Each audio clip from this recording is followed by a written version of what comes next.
Hey everybody, this is One Nation Weather, and we have the latest on your severe weather threat that's stretching from the Mid-South all the way up into the Ohio Valley over the next 36 or so hours. As we go through the next 36 hours, just as I mentioned, I don't even know what I'm going with that there. Wednesday, February 15th, it's evening time right now. And as we go into the night tonight, we've got a level 1 to level 3 threat going on in the Mid-South here, right along the Mississippi River around Arkansas and Tennessee. That's where we have the focal point of that threat, but it stretches all the way back into Texas and Oklahoma, with the primary threat, especially in those deeper red colors, being for gusty winds to 80 miles per hour. Some tornadoes are going to be possible. These are tornadoes that could be EF1, EF2, maybe even EF3 kind of caliber tornadoes here, if they do touch down, and hail of 1 to 2 inches of diameter, especially in the western zones of that threat. Here we go into the night. Overnight tonight, tomorrow into tomorrow night, you can see that threat shifts eastward, and it's going to be right along the front, so you can kind of see how it's a perfect line, kind of stretching around from the Great Lakes, right around Lake Erie, stretching all the way back to southern Mississippi, southern Louisiana, stretching through Mississippi and Alabama, where we have that primary threat, going right over Nashville, heading straight into Kentucky here, and southern portions of Ohio and Indiana, with gusty winds being the highest threat. Scattered tornadoes, some of them may be stronger in that southern zone, and a few large hailstones possible.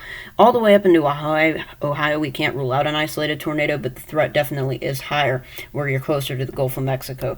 You have that threat closer to you. So this is Tropical Tidbits. We're going to go ahead and turn on the laser pointer here to kind of point around at what's going on here. These cells that I'm circling with my pointer right here, these cells are going to begin moving up to the north. This is as we go into the middle of the night tonight. This was 10 p.m. We're about to hit 11 p.m. and 12 a.m. on this map, and you can see at these cells, they have that little hook look to them.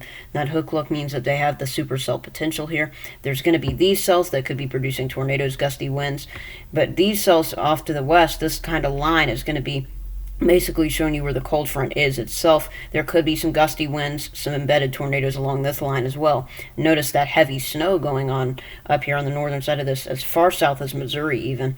With this going on, you can see also portions of the Chicago area awfully close on that rain-snow line. But while all of this is happening, we get this line of thunderstorms to form. Gusty winds, tornadoes possible in this line. This model not going quite as gung-ho on any sort of damaging weather in Ohio right now. And it does look like there will be some pretty heavy rainfall up in there. Probably some gusty winds in the mix, maybe even an isolated tornado. Notice how we get a little bit of weakening. This is as we head towards, the midday time frame tomorrow. And this is 12 p.m., 1 p.m. You can see these storms do begin to re-intensify. Nashville maybe getting on some strong storms mid-afternoon, stretching down to the Gulf Coast. And then notice maybe some of these redeveloping storms that get going on right here into portions of Ohio. As these storms redevelop, they could produce some gusty winds as they pick up speed and move off to the northeast, which is kind of where our New York threat comes in as well. Here's some of these stronger storms back into the Mid-South, as well as that snow around the Great Lakes region. But notice this does begin to fall apart. This zone right here is going to be where this finishes up and winds on down. This is evening hours tomorrow, basically touching midnight. We're about to touch midnight on this model, so definitely getting closer to the end. And you can see it looks like it'll just be turning over to mainly just some heavy rainfall. The line will kind of be breaking up as we go into tomorrow night. So thank you so much for watching this video, and here's a look at the credits.